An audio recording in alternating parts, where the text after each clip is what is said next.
O famoso Pentágono, a sede do Departamento de Defesa dos Estados Unidos, localizado em Washington, D.C. Cerca de 26 mil pessoas trabalham no prédio, que tem 5 lados, 5 anéis concêntricos de prédios, 5 andares acima do solo e 2 níveis de subsolo. É o maior escritório do mundo em área coberta. Cada uma das laterais tem 281 metros. Ele é tão grande que uma vez o general Eisenhower se perdeu tentando encontrar o seu escritório. E ainda assim foi construído em apenas 1 ano e 4 meses, sendo que normalmente demoraria 4 anos. É um prédio extremamente marcante pelo seu enorme tamanho, importância e especialmente pelo seu formato, virando o logo oficial do Departamento de Defesa.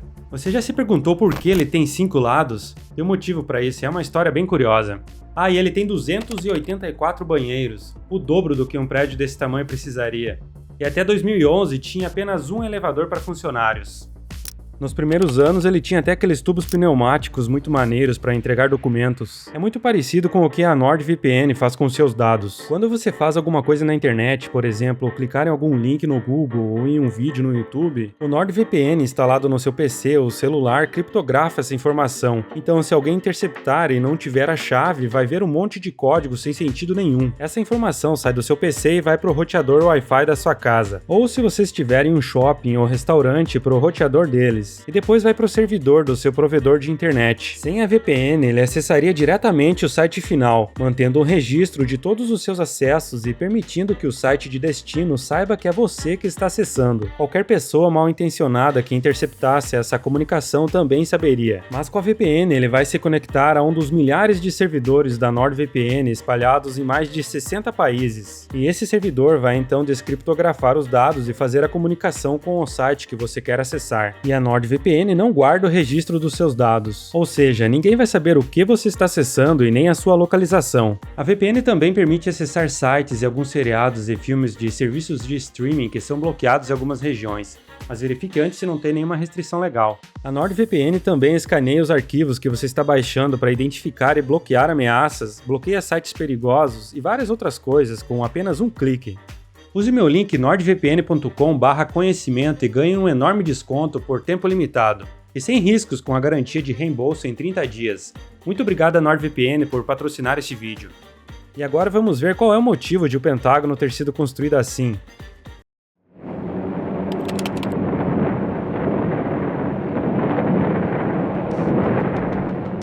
Estamos na metade do ano de 1941. A Segunda Pauleira Mundial está acontecendo e o sentimento era de que logo os Estados Unidos teriam que entrar na guerra.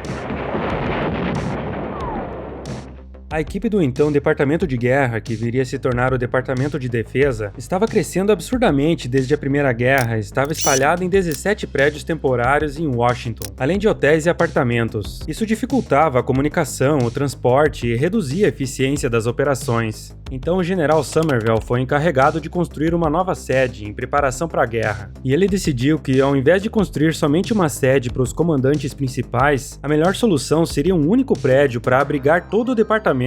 Em uma quinta-feira, 17 de julho de 41, Somervell solicitou aos seus projetistas o plano de um prédio que deveria acomodar 40 mil pessoas e 10 mil carros, e deveria ter 3 ou 4 andares para poupar aço, dinheiro e ser mais rápido de se construir, além de não obstruir a vista. E queria que o rascunho inicial do projeto estivesse na mesa dele na segunda-feira pela manhã, sem pressão.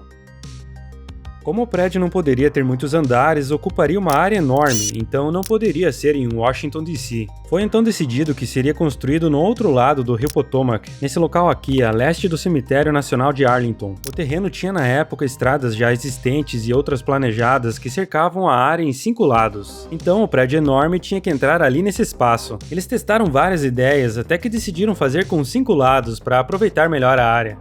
Já tá vendo algo familiar? Ok, então tudo decidido. Mas esse prédio não está no formato que conhecemos e nem no local. Acontece que ninguém queria aquele prédio gigante naquela área, não importa o formato que tivesse.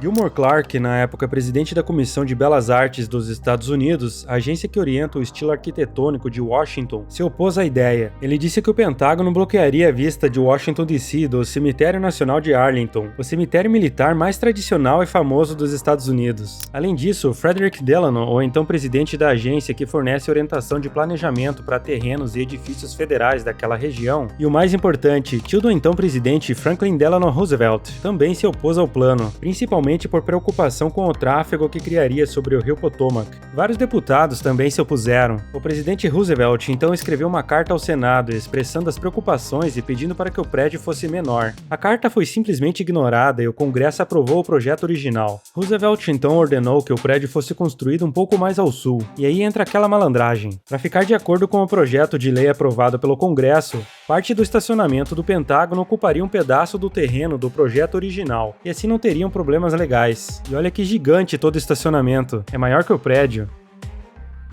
No novo local, o projeto foi aumentado para 5 andares acima do solo, e como ali tinha bastante espaço, não ficaria mais restrito a ter 5 lados. Mas os projetistas decidiram manter o formato, poupando tempo. Lembra que eles estavam prestes a entrar na Segunda Guerra Mundial? O que eles fizeram foi ajustar para ficar mais simétrico, igual aos antigos fortes, que foi uma das inspirações para eles.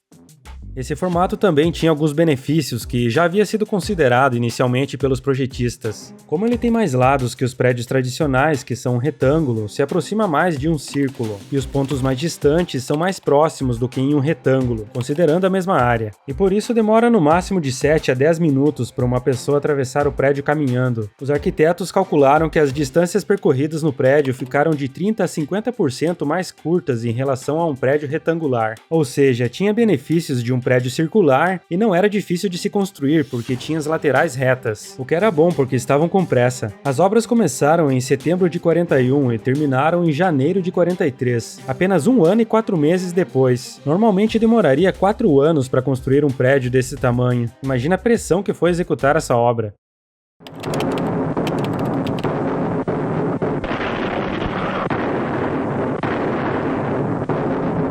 A state of war has existed between the United States and the Japanese Empire.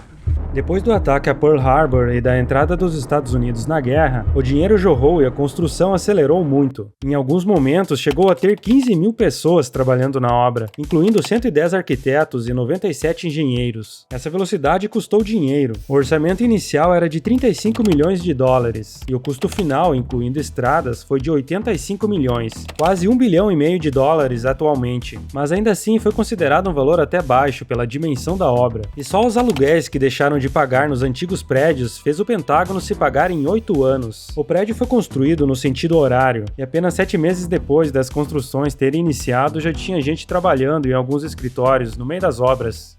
Para poupar aço para os esforços de guerra, principalmente para a construção de navios, além de reduzir gastos e acelerar a construção, foram construídos apenas 13 elevadores, sendo que 12 era para o transporte de carga e apenas 1 para funcionários, que era reservado para o secretário de guerra e sua equipe. Ao invés disso, fizeram muitas escadas e longas rampas. Mais tarde, em uma reforma que começou em 94 e terminou em 2011, foram adicionados mais 70 elevadores. E ao invés de usar aquelas enormes colunas e vigas de aço presas com rebites para a estrutura principal, como geralmente era usado na época para construir prédios, eles usaram concreto reforçado, o que poupou muito aço. Foi economizado em torno de 34.500 toneladas de aço, o suficiente para construir um enorme encoraçado, e as 625 mil toneladas de areia e cascalho usadas para fazer o concreto armado do prédio, incluindo 41.500 estacas de concreto, vieram do rio Potomac, que passa ali do lado. Mas se tem algo que eles não pouparam foi nos banheiros. Precisava de uns 140, mas tem 284, o dobro do necessário para um prédio desse tamanho. Isso porque o estado da Virgínia ainda tinha leis de segregação racial. O presidente tinha passado uma lei em junho de 41 que a proibia entre os funcionários federais. Porém, as autoridades do estado da Virgínia, que tem uma grande autonomia, insistiram que a instalação fosse segregada e assim os banheiros extras foram construídos. Mas antes mesmo da inauguração do Pentágono, o estado da Virgínia cedeu e a lei federal foi aplicada dentro do prédio, sendo por um bom tempo o único naquele estado sem segregação racial. É bom conhecer a história para perceber como isso é absurdo e tão recente. Yeah, went in the Pentagon. Looks like it went in the Pentagon. A construção começou no dia 11 de setembro de 41. Em 11 de setembro de 2001, houve o ataque terrorista, onde um Boeing 757 sequestrado colidiu contra o prédio. Uma triste coincidência ser exatamente 60 anos depois. Em um dia normal, teria de 4.500 a 5.000 pessoas trabalhando no local da colisão, mas como o prédio estava passando por uma grande reforma desde 94, poucos estavam nessa ala do prédio, resultando em 125 fatalidades no prédio do Pentágono. A área atingida também havia sido modernizada com paredes e janelas reforçadas, sprinklers e outros sistemas, o que evitou um dano maior.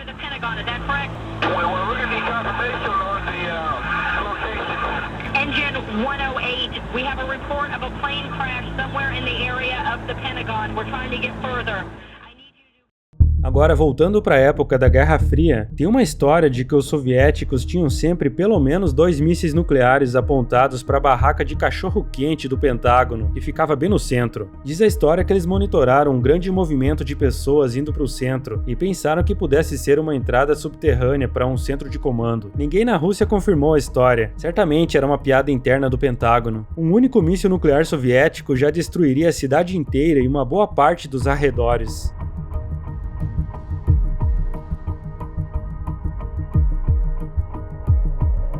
E essa é a curiosa história da construção do famoso Pentágono. Não se esqueça de garantir o seu enorme desconto da NordVPN usando o meu link nordvpn.com/conhecimento, que está aí embaixo na descrição.